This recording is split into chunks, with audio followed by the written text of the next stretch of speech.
Graad 6. Dis lekker om weer 'n bietjie met julle te gesels en ek kan nie meer wag tot die skole begin om julle weer te sien nie. Jy kan na die volgende werkkaart toe gaan om te sien wat word vandag van jou verwag.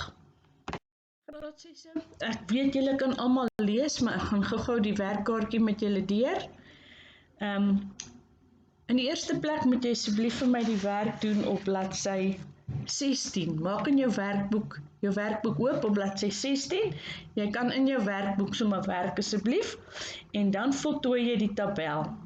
Jy moet nou byvoorbeeld skryf ram en dan onder die meervoud ramme, dan die verkleining, rammetjie en dan by die vroulik skryf jy vir my ooi. En so gaan jy aan met die res. Jy moet seker maak van jou spelling, onthou die klinkergroepe, kortklank, konsonant verdubbel, langklank, een klinker val weg. Dan as jy daarmee klaar is, gaan jy blaai na bladsy 19 toe. Daar is lettergrepe. Jy moet asseblief vir my die geslote lettergrepe inkleer van al die woorde en dan by nommer 2 moet jy die woorde neerskryf wat bestaan uit net geslote lettergrepe. So die inkleerwerk sal jou 'n bietjie daarmee help.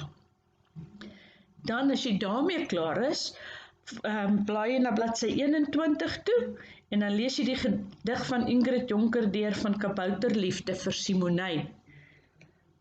As jy omblaai is die vrae aan die ander kant. Dis presies dieselfde vrae as wat in die werkkaart is, wat ook vir julle gestuur is. Dis maar net terwille van die kinders wat nie 'n werkboek kom haal het nie. Ek hoop julle kom reg, graad 6. Ons gesels dan weer een van die dae. Mooi bly!